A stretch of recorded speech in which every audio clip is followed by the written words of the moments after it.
Gem so hey everyone, I got tired of the way I said my introduction normally, so I tried saying hi in Cambodian instead. Sorry if I offended anyone that speaks it.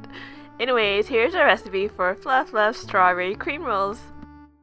Begin by figuring out how many strawberries will you need to fit your 10 by 10 inch pan and core it out.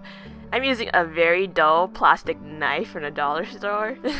Line your pan with some parchment paper, cutting the edges so they'll fit more easily into the pan. Sift together the flour with the cornstarch. I hate sifting stuff. It's always messy when I do it. But it's always crucial to sift stuff when you're making cake stuff. Separate the whites from the yolks. I completely failed at life because I was looking at my camera and I got my yolks in my whites, and that's a big no-no because we're making a meringue, so using a spoon, try to carefully spoon out the yolks. But if you got yolk in let's say 98% of your whites, you're going to have to make scrambled eggs with that instead.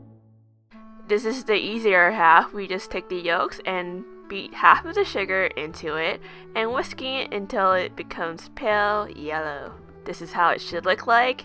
The left side is dark yellow, the right side is pale yellow. In a stand mixer with a small bowl and a whisk attachment, make sure everything's clean, including the inside of the bowl. Add in the egg whites and whip this up until it's kind of bubbly and thick and a little bit white.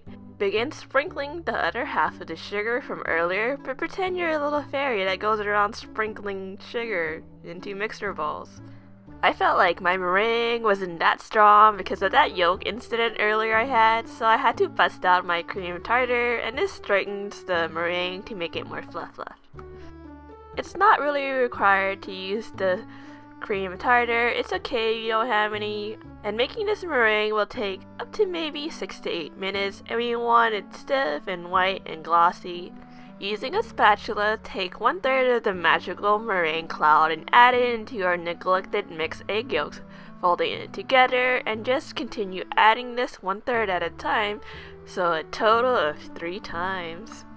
We want to be gentle with this batter to keep the fluffiness together, so try not to overmix this. Leave it kinda undermixed, and then you could add in our flour and just continue folding this.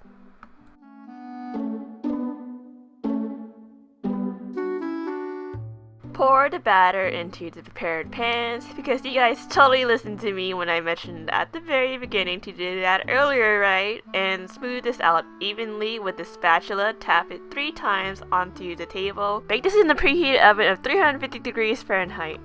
In a clean mixer bowl, whip up heavy cream and sugar to make whipped cream. Halfway, scrape out the bowl and continue mixing.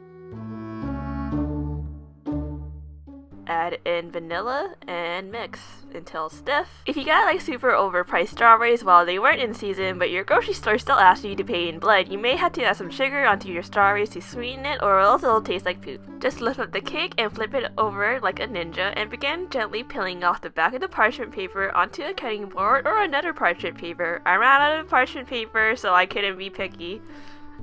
Sorry if I sound a little gross. I think I got sick again after only recovering a week ago. Taking the cake, flip it over because we don't want the ugly side to show. And like I said earlier, I don't have parchment paper, so I'm going to use this table mat. You're supposed to use a cloth, but I'm not that fancy yet.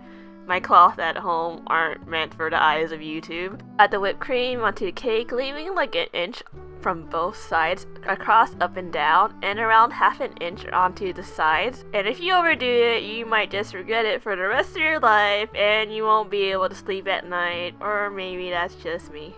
Around halfway, add in the strawberries, plugging each strawberry into where you cored the strawberry with your dull plastic paring knife that you wouldn't even be able to kill butter with. Roll up the cake using whatever you found laying around your home, cloth, mat, parchment, and be sure to tuck it in tightly from the front. Wrap this up in saran wrap and refrigerate for 1 hour, but for the best taste, 24 hours. But no one's gonna judge you if you waited only an hour. It'll also be easier to cut if you keep it longer in the fridge. After each cut, wipe it with the cloth to avoid any cream stains on your cake. Thank you for watching my video. Please like, comment, subscribe, or else I'll disappear from the face of the planet and never make videos again. Follow me on my social media sites, watch my previous video, ask me any questions that you may have, and bye!